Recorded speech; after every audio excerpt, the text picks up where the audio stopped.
Hello and welcome to Let's Talk About War Games, the podcast where we talk about war games.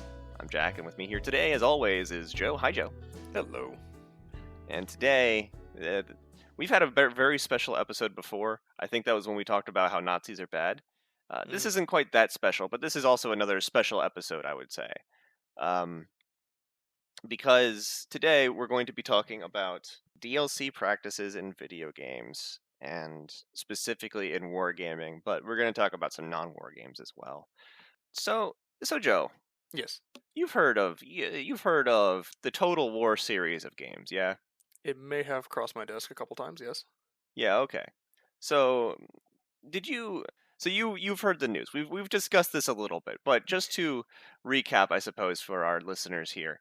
Creative Assembly, the company behind the Total War series, the vaunted RTS games. We're getting right into it, I realize. I didn't even do much of it. We didn't do much banter intro or anything. We're a That's minute and probably 15 okay. in, we're already getting to the thick of it. This is a serious It's what you topic. came for. There's no jokes in this episode. Mm-hmm. Anyway, if there isn't a joke in this episode, I'll be a little upset, but whatever. We'll get there.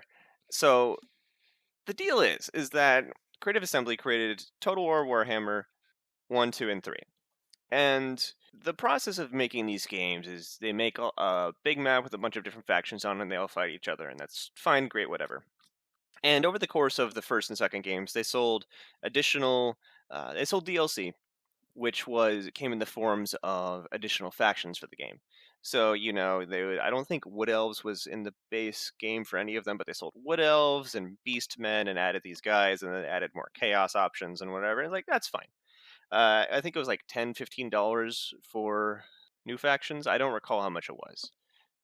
Yeah, they have the two different types, right? They have the faction packs, and then they have the extra lords. Yeah, the Lords pack, which was like $10 or so. About that. Depends on your local currency. Yeah, $10 American. Rock and roll discs.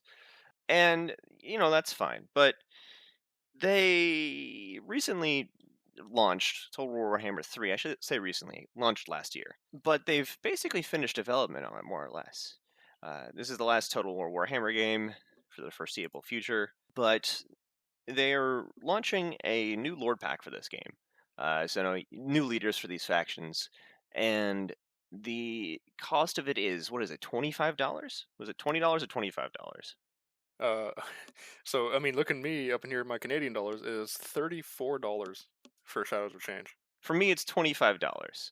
So, a typical Lord pack or Hero pack, there's another one that came out. They had Total War Warhammer 3 Champions of Chaos was $16, and they had 4 new lords attached to it. And so they released a new game, a new DLC, $9 more American, but with one less person in it. Mm-hmm. And people are ticked off. And so we made an episode about this because we too were like, what the heck? Have I got some things to say about this? I did a little bit of investigative, I don't know if I want to call it journalism. Am I officially a journalist? I don't think so. I didn't go to journalism school. But we did a little bit of investigating here, and I looked at the online tax records for CA. A little scandalous of me. And it turns out that CA has been turning a profit recently, which goes against their statement about this price increase, because they're saying, our development process is going up, we need to raise prices, et cetera, so on and so forth. But the development for Warhammer 3 is complete. The engine that they're using for the new Troy game, Pharaoh? Is that what it's called? Pharaoh. Yeah, is ongoing, but they're using the same engine as a Troy. And they're creating this new Sega tie-in hero shooter that looks bad. Yep. It doesn't look very good, called Hyenas. It's tragic. It doesn't look good at all. I'm sorry to say. But so they came out and they said, and you're right, by the way, looking at all these prices for 1 and 2, like a Lord pack for 2 Lords is $12 Canadian for Warhammer 2. Like, it's kind of crazy, isn't it? How much they've gone up? Yeah. Okay. Here's their official statement. Sorry, it's a long statement. I'm just trying to get to the meat of what they're talking about here. All right, or we'll stop making stuff. Yes. So what they said is, first off, I'd like to thank you for making your voices heard over the past week. Hopefully, longer-term Total War fans know that even when we're quiet, we're always listening to everything you have to say to us. We've had many conversations about it internally and would like to shed some light on the situation. Last week, we revealed the latest DLC for Total War Warhammer 3, Shadows of Change, bringing in the Changeling, Yuanbo, and Mother Ostankia, and more to the game. The Mama teams have been Stanky. hard at work hard at work on this for some time. We are excited for you to get your hands on it. To get right into it, our costs are up. Unfortunately, that means that prices have to rise.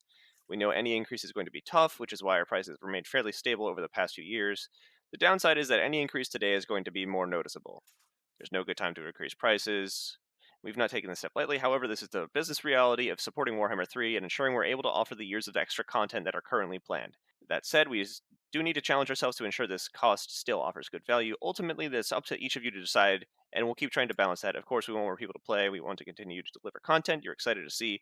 And we want to do that for as long as we can. So, Veiled threads. this isn't the whole statement. I No. left off part of it because I didn't want to get into all of it.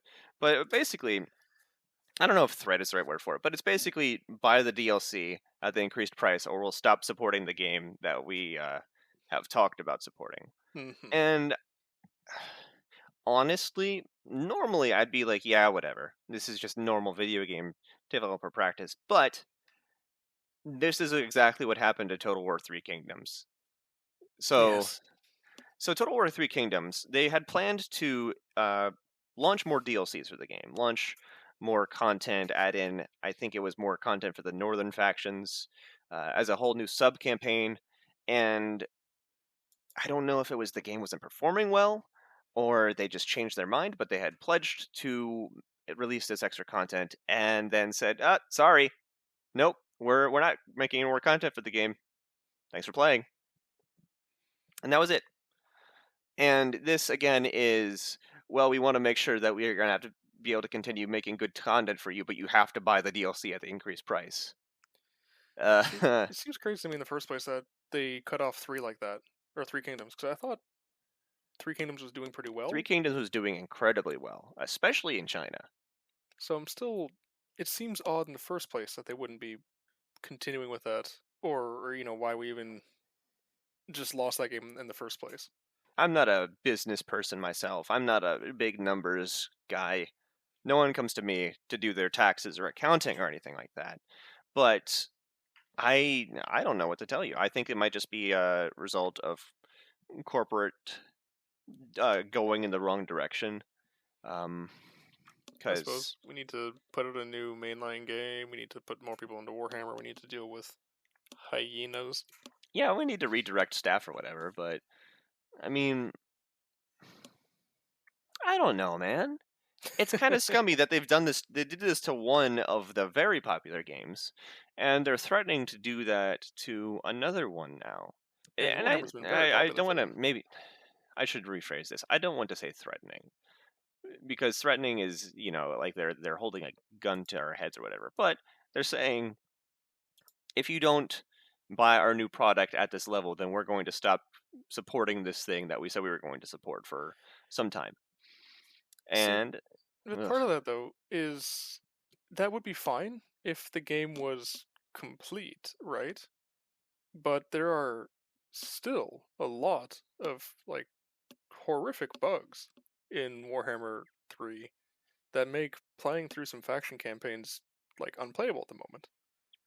And not to mention severe imbalance between the quality and completeness of in-game factions. yeah, so I mean, it's buy this DLC or we're not going to fix this, so that everything else you bought will be in a state of broken. Seems a little sketchy to me, but I guess I Yeah, haven't looked into it. I mean, I know some modders have made fixes to the AI and to some of these mechanics that I don't CA think hasn't developers fixed. should rely on modders to fix their game. No, they absolutely shouldn't. But I mean, they might have to fill in the gaps if suddenly development and support ceases in Total War 3 because people didn't buy an overpriced DLC. And that seems odd to me, but I think it's just a logical conclusion of where video gaming has gone pricing wise the past few years, right? I don't I think it's mean, good. yeah, it's gone up. I mean, yeah, inflation has happened. We saw. I'm old enough to remember like games going from $40 to $50 to 60 and then to 70. It's like, yeah, sure. Development costs go up, inflation and everything. Yeah, sure, I understand that. But the other the other DLC that I had mentioned, Champions of Chaos, came out in the middle of last year. One extra person for $9 cheaper. So to break that one down, that's $4 per person if we want to get into this, and per extra lord, and that's also adding in other content to the game, new balances, new mechanics for these factions. Hmm. The new DLC is $25 with only 3 characters, and I'm mathing this out in my head. I'm not very good at math. I'm gonna bring up the calculator, the good old calculator here. It's 25 divided by 3. 8 and a bit. Of course, as we all know, is 8.3 repeating, so $8.33. So the price per character has gone up, has doubled, over doubled, and at least in terms of Kislev, who is my favorite faction in Warhammer 3, they didn't receive any notable mechanical updates from this either. So it's not just we're adding the leaders; it's we're adding mechanics, is what happened with the other one, but that didn't happen here, and it's more expensive. And I don't know. Screw you, I guess. Yeah, Screw what do me, I you guess. literally get for these characters? Because is it just 3 characters? And like usually you So got a couple units as they're well. starting lords, so you can start a new campaign with one of these characters. Hmm. Um, That, I'm that's looking at the about content right now, and it's 11 additional units and 3 legendary lords. Yeah. I mean, yeah. Usually they put a lot more effort into the legendary lord campaigns. Like you might actually have your own campaign to do with them, or they've got a different enough mechanic that it makes it worth playing through. But yeah, I mean, I guess what we got to look at now is like, what does this mean besides potentially dealing with an unfinished Total Warhammer 3? Well, they look at us and say, "Well, it's your fault for not buying this." Like, it's just the way games are going. Are they all going to be in this perpetual state of, maintenance? Well, we pump out basically subscriptions. a weird shift to almost live service for single player games is how it feels. Yeah, because it's not a Is DLC if they shut off the game if you stop buying it entirely, right? Like I mean, it's they kind don't of shut off the crazy. game. You can still play it, but they'll stop supporting it. Yeah, Yeah. you can still play it, but I mean, I have other games that I can still play that are not finished. Well, that's the weird thing about this, is that released, and there's definitely disparity in how tuned certain elements of the game are. And it really does remind me of the pre-internet game days of you would get a game and that would be it. You might get an expansion pack, but it's going to be finished or it's not going to sell any copies. Hmm. And I don't know. I'm just looking at the various things in Warhammer that haven't been touched in a very long time by the development team, and hearing them say that is disheartening. Yeah, I mean, they keep breaking the Bretonian Lords special mechanics. Like, come on, I like Bretonia.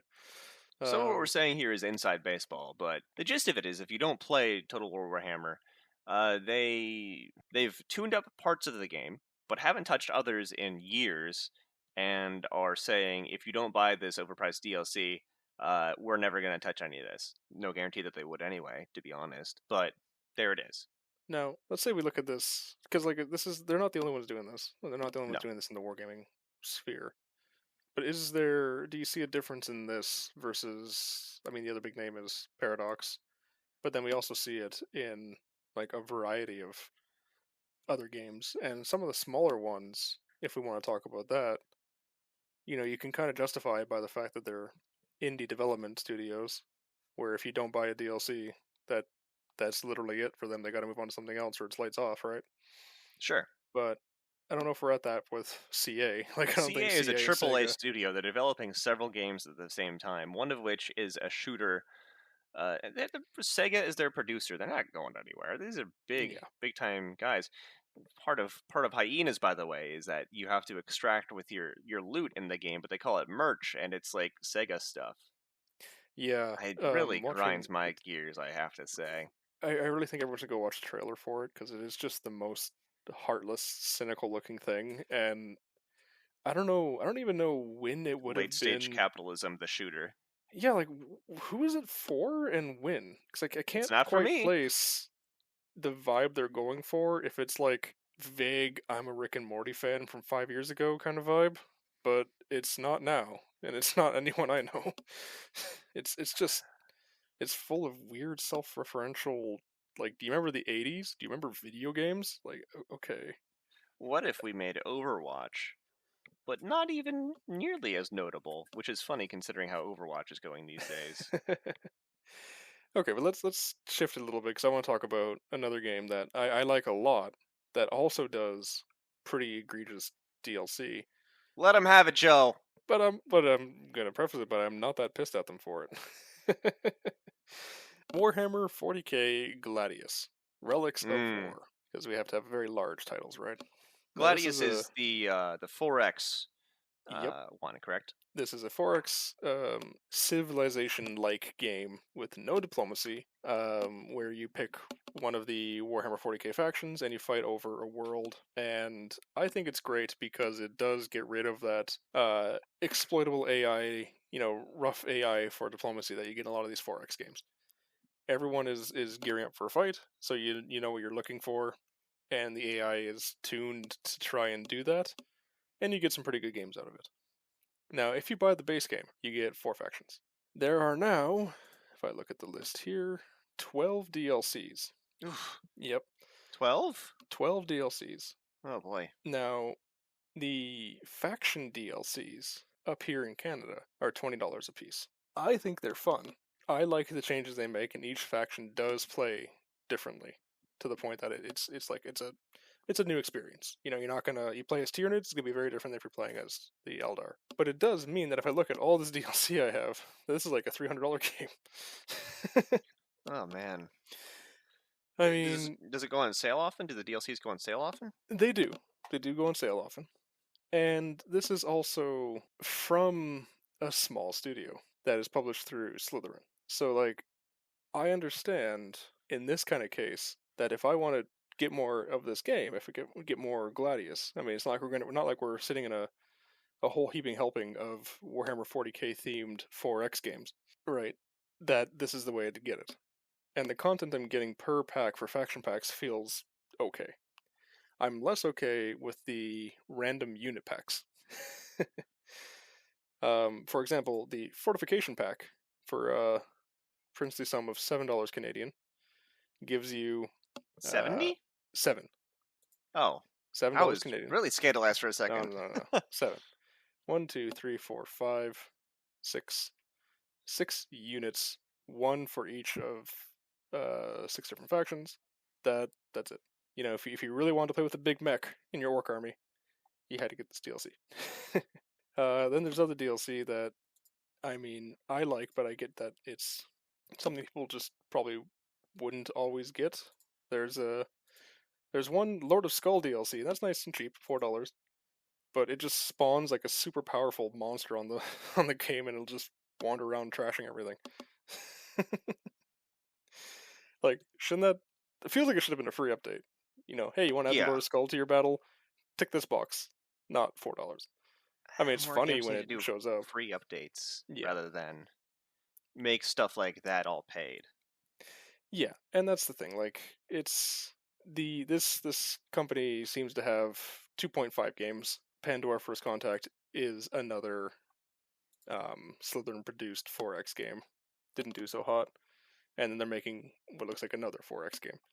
So like, it's a tiny studio. This is their thing. It's keeping it going.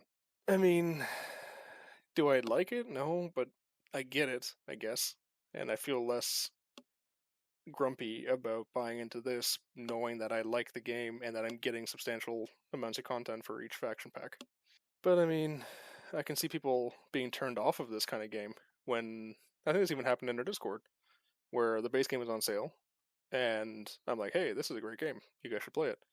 And they look at the 20 DLC and like, well, do I need that? And I had to say, get the main game for super cheap, play a few games, see if you like it, then maybe buy into it. And I think that turned a lot of people off. It's a lot of So like steps for something you don't even know if you're gonna end up liking. exactly. But I mean, Especially when it's a 4X with very themed factions that all play very different from each other. You might hate playing the game as Space Marines, but you might like it as Eldar or whatever. yeah, and that's you spend $20 full price on the orc faction DLC, and you're like, man, I hate orcs. I actually think orcs are one of the base game ones. You know what I mean, though. Like every faction $20 plays for a different enough. faction. So Ugh. that's one way to do it, and it's kind of weird. It looks like Craft World Eldari era faction. I thought they were base game. Actually, I think base game was Space Marines, Chaos, Imperial Guard, and Orcs, which was I think that's right. So let's trundle along the same path of tiny indie devs doing this, and look at something like, oh, I don't know, cough cough, Combat Mission. Yeah. Oh man. So Combat Mission. How yep, could they? the DLC packs for Combat Mission tend to be around full price game price. It's like if you look at Battle for Normandy here, the Commonwealth Forces DLC is $45 Canadian. Market Garden is $45 Canadian. The vehicle pack is $27 Canadian. It's kind of nuts, but they justify it by saying they're like an indie grognard studio, and if they're gonna do it, no one else is gonna do it. That's what it costs to get more content. I don't know. How do you feel about that? I think that I shouldn't have to pay $120 to get all the content for a 12-year-old game when it's on sale. On sale, Joe. Yep. $120 on sale, Joe. Mm-hmm. That's what I think about it. It's like debilitating for people trying to get into this hobby, right? I mean, who Exactly. who can buy into something like Combat Mission, knowing that it has this level of jank, and that to get the DLC content for it is going to cost as much as buying a couple other double A or like high level indie games. In this economy? it's but then like what's the solution, right? Because we're talking about, oh, we don't like spending money on this shit, and I agree, I don't like it, but is there another way that people can do it in the modern age? Also, holy crap, have you looked at Command Modern Operations? How much is they selling it for these days? The game itself is $91.99 Canadian, and the DLC, I have a couple DLC. For me, for all 23 DLC packs, is $240. Good lord.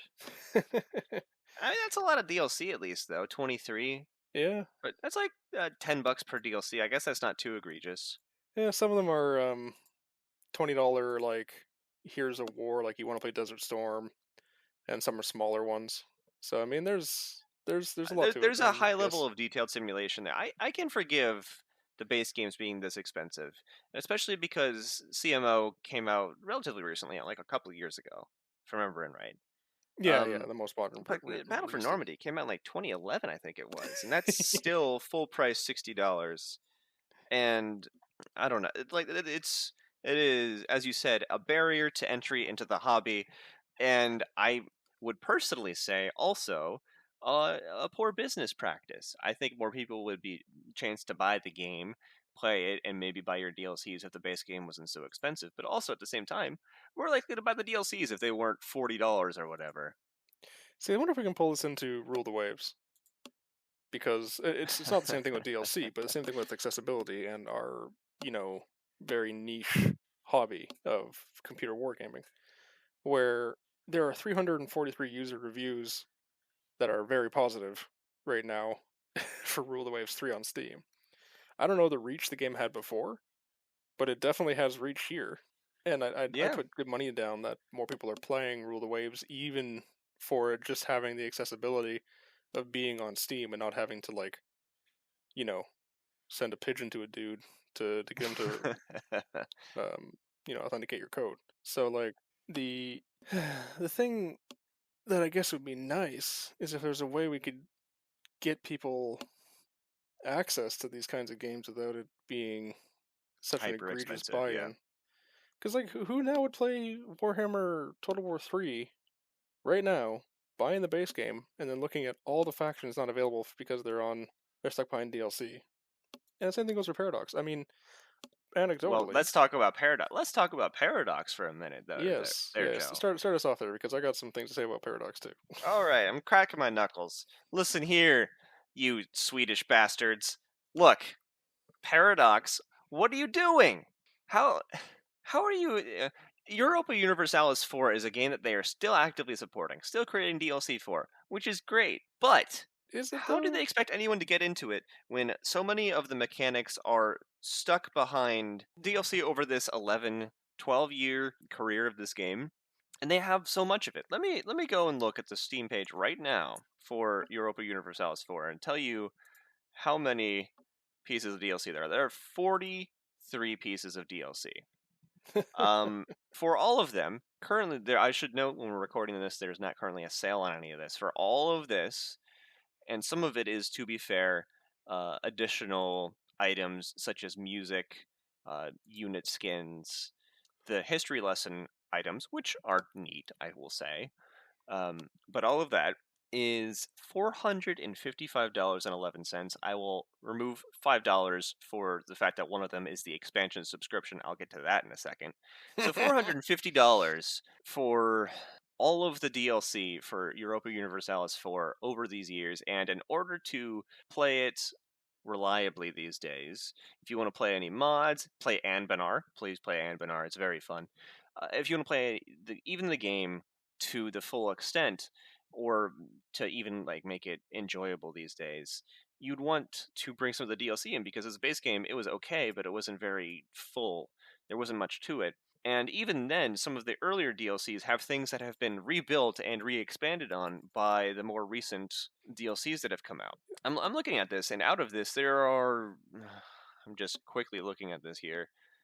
I would say maybe 15 to 20 actual mechanical updates to the game. Most of the others of these are just music packs, unit packs, things that just change the aesthetics of the game, whatever. But that's still several $100s. I think that's probably verging into $300-ish for just the mechanical updates. And I have all of these because I've been playing EU4 since it came out.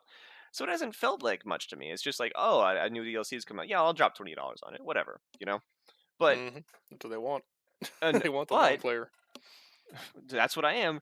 But then someone else comes in and they're like, "What's with all these DLCs?" But they have the expansion subscription, so someone can come in and use all of the expansions with this $5 a month expansion subscription pass, which is I don't know.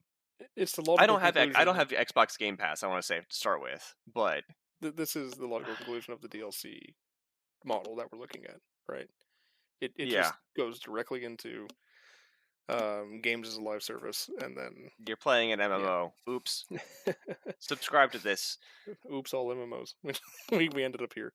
And for the record, I'm playing Final Fantasy XIV, and I'm getting more content for free on addition to my subscription than I do from some of these things. Well, okay, I want to get into this because I don't play U4 anymore. I stopped having fun with Sure. it like 10 expansions ago. And they've changed the mechanics so dramatically that if a couple times I do try and install it and play it again, I have no idea what I'm even looking at. and then half the stuff is locked behind this new DLC.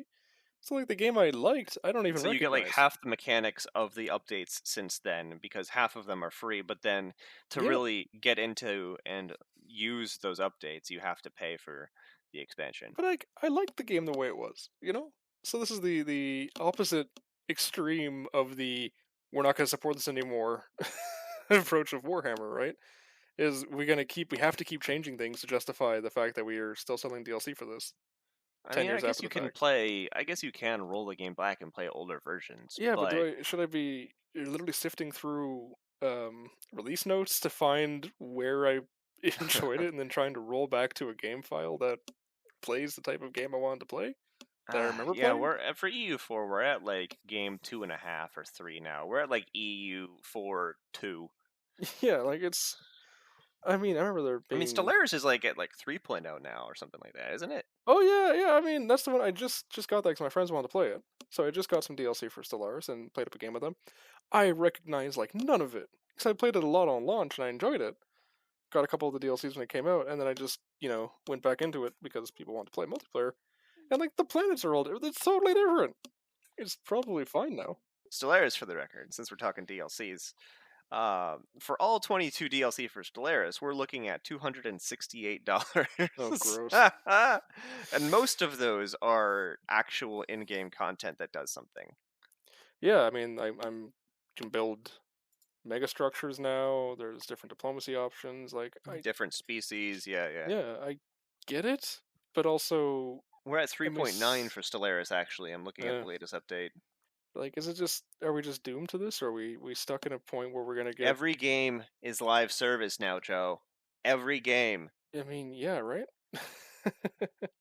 Well, actually, let me take this opportunity to talk about two games alike in nature, but different in. I was going to quote the Shakespeare thing here. I can't remember what it is. Whatever. Pretend I quoted Shakespeare. It'll make me sound smart. I want to talk about Destiny 2 and No Man's Sky. Okay. So, these two games are similar in idea. So, it is a space themed fantasy sort of game. You go around and you in the Destiny is MMO, so you go around with friends and shoot aliens and get loot and stuff like this. And No Man's Sky, on the other hand, as we all know from the disastrous launch back in 2016, was originally just kind of a poorly put together exploration game, space exploration game. Destiny 2 on launch was okay, but pretty bare bones. However, over the next several years, they added DLCs and expansion passes and seasons to the game. So in these expansions, you would get, whole new storylines, content there, like big budget stuff, a whole new single player or multiplayer campaign because you do it with up to 3 people. And then as time went on, they eventually started adding seasons. So outside of they would release one expansion per year, basically. And outside of this, they would start adding in seasons, which, if you paid for them, there would be more content for the remainder of the year. So every week there would be, oh, go run this mission again, and you'll get a little bit of story progression and new loot or whatever. Uh, Frustrating, and the way that it drew out plot and everything just kind of sucked terribly. We're working, my husband and I are working on it on perhaps a giant rant piece we're going to nail to Bungie's headquarters about all this because I have a lot of thoughts on how Destiny has gone. But basically, in order to understand where the game has gone and everything, you have to pay and consistently play it in order to know where things have gone because it's become this live service MMO. But not even just that, it's like a TV show. If you're not watching it, you're just going to miss things, and there's no rewind button. You don't get to know what happened a while ago unless you watch someone play it because seasonal content, once that season is over, it's gone. You can play you can play some of the old expansions, not all of them. Some of them, but not That's all another of them thing. because some of them are gone also. Whereas No Man's Sky, on the other hand, has no DLCs as far as I'm aware. Let me just go double check this real quick before I They're all say that free, I think. definitively. Hmm? Aren't they all free? There's no DLC. All of the updates have been free. That's what I Hmm. wanted to say. Is that No Man's Sky was a disastrous game on release, but since 2016, the team has consistently added new features to the game and big updates. There was just one recently, and it's become a very decent and popular game. And I think it's more popular now than it ever has been. And it's been supported by people just buying the game because they're continuing to make it better. Yeah, like, And that's an indie studio. That's only a few folks. mm-hmm. So that gets into it because I bought it decently on sale 8 months ago. Thanks, GOG, for telling me exactly when I bought it. And I bought it because I heard, oh, it had an interesting concept, but hey, they finally made it a big real game, so I'm gonna buy it now. And I know I'm not alone in that, right? Yeah, So, definitely. free content updates, driving traffic to the main game. I guess it'd be less consistent from a corporate standpoint, but it definitely feels better probably for the devs to work on what they want to work on and It the feels better for the buyers. player too to feel like your dollars are valued. Yeah, like this is going to something, right?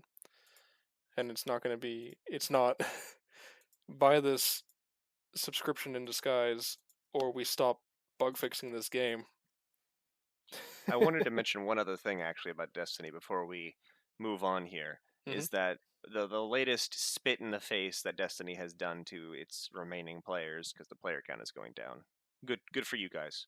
Um, is that the seasons, in order to buy expansions or seasons or whatever, you used to have to go and buy the in-game currency and then buy the season or expansion with it, which was fine because the prices, you could buy, your bundle of 500 Destiny bucks or whatever the hell it was called, and that's Mm-hmm. the price of a season.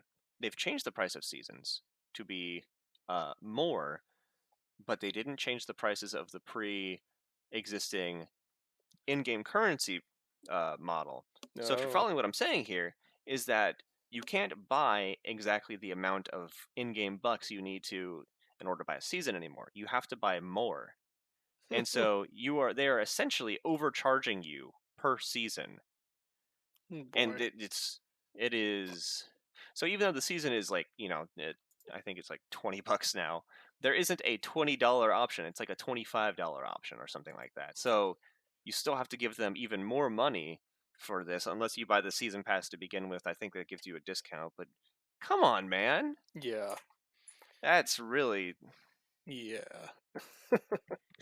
That's not cool.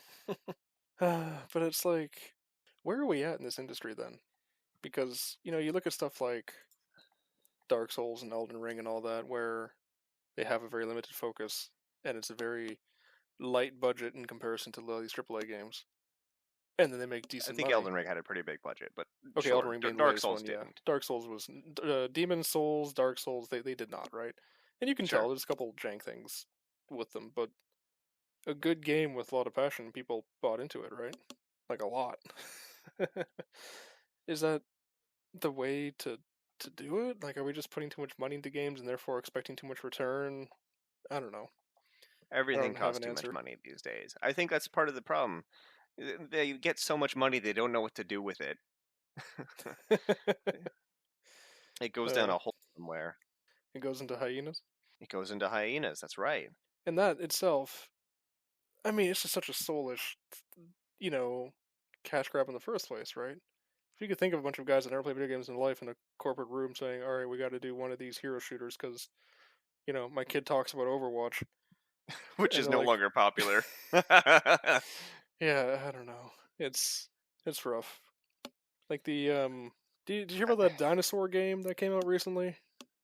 Dinosaur uh, shooter.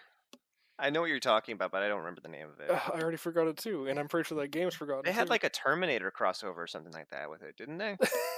See, It was that game that had like a crossover with a bizarre that's other hilarious. uh, IP, and then it just flopped. Yeah, what? I don't even remember what it's called. Oh god, yeah, but that one launched with like Well, it's hundreds of indicative of what we're dollars. talking about, isn't it?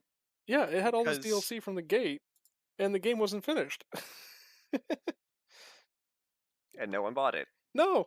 Honestly, if I can divert from games for a little bit here, it's all very emblematic of the whole thing. Is just what's going on with Hollywood with those strikes right now. Is just these studios with all of this money. They're only looking at it from a purely financial perspective. Like the number needs to go up this quarter, or I'm going to get fired. Hmm. And so if they even make a slight concession, like maybe we shouldn't squeeze every single dollar out of the player's pocket. Maybe we shouldn't, uh, you know, pay the writers whatever falls out of like my pocket on the way by or something like that. Then I mean, we might end up with like soulless media, soulless properties, things that are overcharged to the player, things that just don't have soul. To be honest, I think that's where it's going. Things just don't have the character anymore. Um, and I have a lot of thoughts about the direction of these giant franchises in Hollywood or whatever, but we're not. This isn't talk about Hollywood. This is talk about war games. But I'll just say that I think that it is indicative of a certain kind of corporate mindset that prioritizes profit over product itself. Hmm. And what that means for us as consumers, and what that means for the staff on these teams, is you are going to get you're not going to get your money's worth. And if you're on the developers team, you're going to face crunch and probably not get paid as much as you should be. Yep. Um, hey, CA people, unionize. That's what I'm going to say to you right now. I mean, Unionize if you're hey, at CA. that would be interesting, wouldn't it? It's Yeah, I mean, I feel like we're going down that route where we're not gonna have anything of high budget that isn't gonna be soul sucking. And I don't mean like the catastrophically high budget, just regular old high budget. And man, support your indie devs, I guess. Yeah, I think that's the only way you can fight against this at all is buy indie games rather than AAA games. But I mean, do I really want to say like never buy a AAA game? No, because I I don't do still occasionally. I'm trying to think of the last one I did actually, but occasionally. know. Zelda, probably Zelda. Zelda was good, yeah. But I mean, But that game was finished though. it was, yes. And if they do any DLC, it's not going to be this kind of DLC. It's not going to be No, subscription DLC. It's going to be, all right, here's an there's extra new. couple dungeons, or here's a couple quests or whatever. I Yeah, didn't even buy the DLC for Breath of the Wild because I didn't feel like doing a gauntlet dungeon. I tried doing that. I couldn't. I couldn't do it. I got my ass kicked every single time. I don't know. You know what? Actually, I'm going to take this time. You know what I've been playing recently? What is that? Dominions 5. Yeah. Yeah. Now that's an indie studio, and that game is amazing, and it's deep, and it's entertaining, and it's wacky, and it's very, very strategic, and it does not get the amount of love it needs, like at all. I am currently playing a game as a gigantic koi fish, leading a Mm-hmm. bunch of oni and pirates because I randomize everything, and that's what I got. And he eats 10 people a turn out of my own provinces. That's just like his thing. Like 10 soldiers. No, 10 population. Oh. Like he just eats 10 civilians. And I mean, I have my marauding war bands and priests going all over the land preaching the word of Toshifune, the giant carp, and God's coming. He's real. He's gonna eat you and your children. So try hard. But like those games are wild and they're great. And like I was reading through the manual, and the manual starts with the developers just talking about how they're putting stuff together and what their thinking is behind some of these game choices and the differences between 3, 4, and 5. And like that's the kind of the heart that I want to see and want to support and want to be able to like get into with my strategy games. And I don't know, there was probably a time when that was okay with CA and Paradox, but they got to, I feel like a faux hippieing, like everything got too corporate, man. Back when they were small, it was great, but like something's lost, right? It's the profit focus, man. If they don't have the number go up, they're gonna get fired See, because all these companies are public. So, yeah, or they're owned by someone who is public. yeah. Not to So sound like a complete Marxist, and let's talk about war games here, but I think that uh, it really is just a matter of short-term profit focus over long-term customer customer loyalty.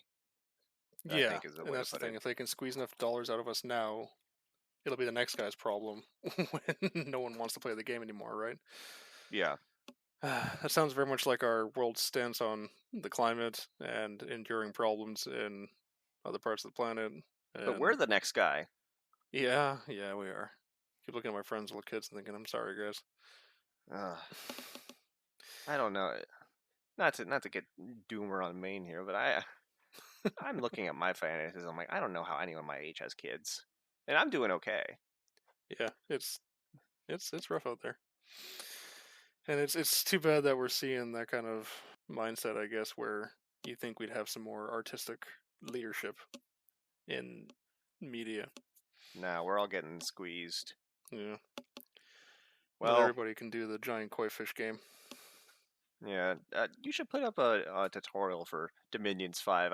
I have been struggling to play the game. I would love to read someone's play-by-play of it to know what's going on. Yeah, I can do that. Do a couple streams, something. I think it'd be fun. Nice. Well, got that sorted out. Yeah. I think that this is a good place to stop before we both decide that we need to. Uh, I don't know. I don't want to finish that sentence.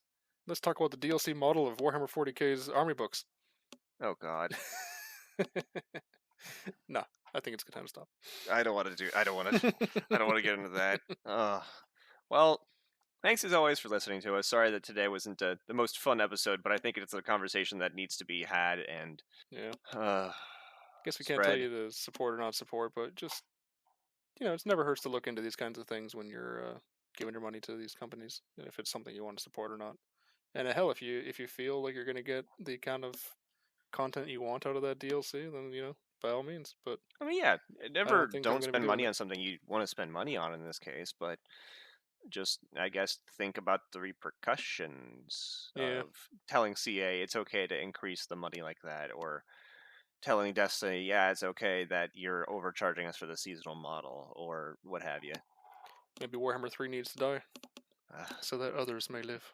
well, that's the thing. It might not even be up to whatever the sales are. It might just happen like 3K, Oh, they might just like be Three saying Kingdoms. this anyways. It's gonna happen regardless. So let's squeeze out one more DLC before we cease production.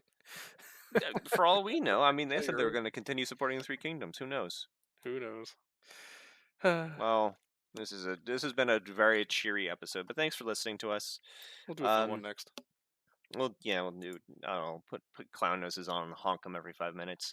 Um, well, you can if you want to talk to us about how you can unionize your game workplace or whatever. You can join us Yeah. on our Discord. We're going to post the link in the show notes. Mm-hmm. You can follow me on Blue Sky at smoothest jazz, all one word, .bsky.social. I prefer that place over Twitter these days because Twitter is the devil. It's a bit of a mess, isn't it? It's not good. No. I should follow you over to this blue sky you're talking about. I got a code for you. Oh, well, maybe we can talk about that because I don't Yeah. do social media much anymore. I probably should. That's fair. And I don't know. That's pretty much it from me. I think that Child's Play, the good old 24-hour stream is coming up again soon. So we might do that depending on when it is specifically. I might not be available at that time. 24 hours to Minions 5. Let's go. So we might be doing some of that. Mm-hmm. That'd be fun if we're available. But yeah, if we're around, we'll come to the Discord. You'll find out details there. Yeah, come to the Discord. Come talk to us. Otherwise, if you are listening to us on a podcasting app, we would appreciate a 5-star thumbs up. Go listen to other stuff whatever first, the so you see the happy part. recommendation is. Sorry? Make sure you go listen to some of our other episodes too, so you get to see some happy episodes instead of just dooming episodes. Yeah. Yeah, we're not normally this doomer, I promise. Mm-hmm. But yeah, we really would appreciate that. Get some more eyes and ears on us. You can also visit our blog, good old Let's Talk About War Games.wordpress.com, I think is the URL. That's it. And yeah, I think that's everything from us. Joe, do you have any closing thoughts? No, come to Discord, hang out. We're gonna do more videos and more streaming. Done some more raids recently, right? We'll do more of that. Mm-hmm. Yeah. Okay. Well, good game, everyone. That was a weird thing to say. See y'all next time. Yep. You take care, everyone. Have a good one. Bye.